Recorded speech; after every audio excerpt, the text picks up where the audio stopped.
close to see. The tweet from Chief Trumpster is an audio clip of Kirk supporting mass immigration into Japan and calling Japan's immigration policy, quote, really, really bad. Listen to this if you can. Are not too generous. How many refugees do you think Japan accepted in 2016? A couple thousand? 10,000? 26. 26. Japan in 2016 accepted 26 refugees. How about in the first half of 2017? 3. They accepted 3 refugees. I mean, I actually don't support this strict of refugee resettlement. I mean, this is extraordinary. Just 2% of Japan's population is foreign-born. This is actually an example of really, really bad immigration policy. I mean, it sounds really good to some, strict borders, but actually Japan has one of the worst debt to GDP ratios in the entire world. They have an aging population. They have they've had a lot of problems structurally that they have not been able to solve internally.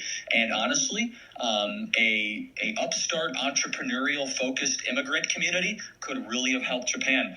They've gone far in the wrong direction when it comes to immigration. So refugee resettlement, I get that. I mean, you don't do refugee resettlement to make yourself richer. You do that out of the goodness of your heart. And America does more refugee resettlement than any other country in the world. We take in 67% of the world's refugees, despite only having 5% of the world's population.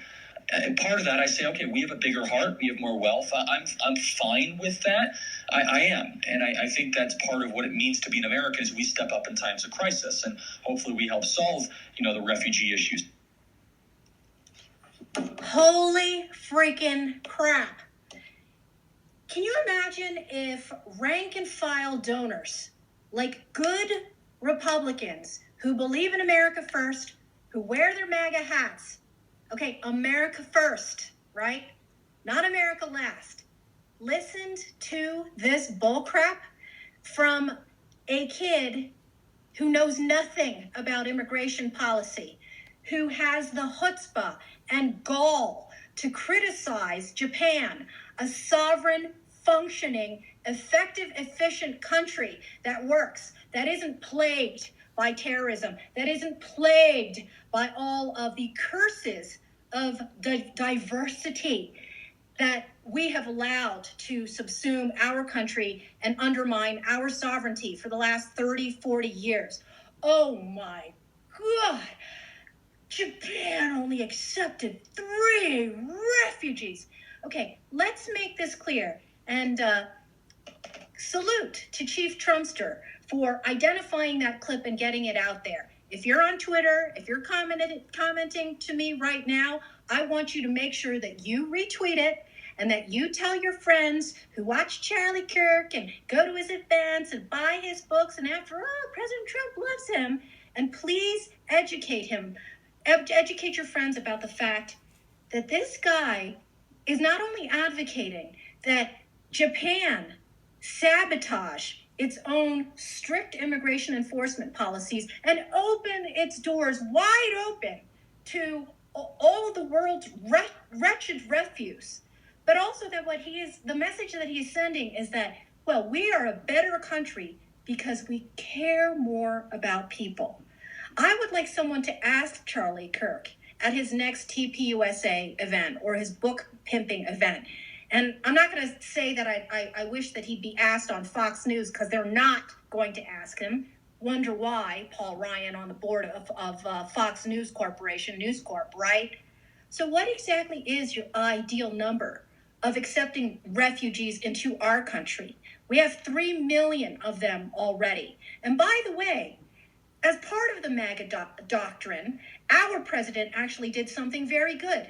He issued an executive order restoring local control over decisions in local communities so that it wouldn't be the United Nations and all of these grifting refugee resettlement racketeers, the nonprofit groups, including the U.S. Conference of Catholic Bishops, the Lutheran Immigration and Refugee Services, which brought Ilhan Omar and her entire family here. The Hebrew Immigrant Aid Society, Church World Services, all of these groups who are not operating out of the goodness of their heart, because that's what America's about, but because they're making billions of dollars off it, and they don't give a damn about the impact on welfare, public safety, health, and schools of the communities that had no input into who came into their communities. And who is it that we're welcoming out of the goodness of our heart? Syrian immigrants, Muslim immigrants, immigrants from the Congo, from Burma, many of them unassimilable, that are congregated deliberately in no-go zones, right? That's what the Twin Cities has turned into. And any time that local communities have tried to raise an uproar, who's there to immediately condemn them as racist and xenophobic for putting their families, their communities, and their country first? People like the Koch brothers, people like the Soros-funded groups, and yes, now we know, people like Charlie Kirk, head of TPUSA, author of the MAGA Doctrine. This was incredibly enlightening. And of course, it's just an extension of all of the revelations that so many of the America First kids on college campuses, many of the groypers, many of the activists now on Twitter, like Chief Trumpster, are doing in exposing just how much these Con Inc. young tools on campuses are being used by the conglomerate of corporations and nonprofits that I exposed in Open Borders Incorporated. I mean, it is one thing to write a book and hope that people will absorb the information and incorporate it in their decisions when they're at the ballot box or whatever. But what these kids did last fall and what they continue to do to this day, and, extending months as many of these conning groups continue to hold campus events. Of course, this is limited now by the coronavirus in a sense, but this is their bread and butter, and they'll continue doing it. But there's a positive kind of virus that is spreading, a positive contagion, a contagion of truth-seeking and truth-telling. It is so interesting that Charlie Kirk thought it was a smart thing to do to go on tape saying this kind of thing when it's folks on the left, open border zealots on the left, who've been every bit as bitter and hostile to Japan. They're doing everything they can to chip away at its immigration protections. And they use the same Cato Koch talking points about why Japan should put every other country other than itself first. Aging population and GDP and this and that. Have these people been to Japan?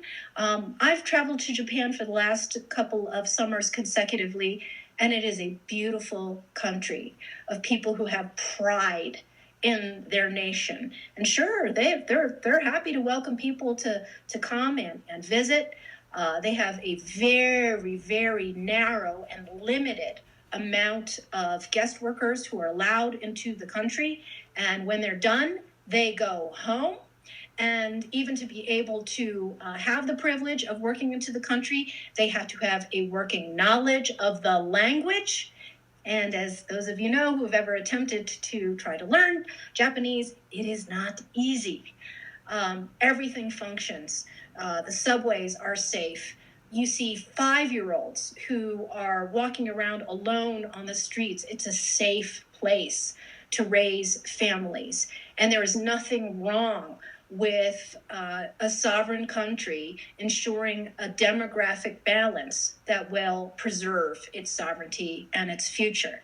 You know what would be another really interesting question to ask Charlie Kirk with regard to his comments about Japan and refugee resettlement?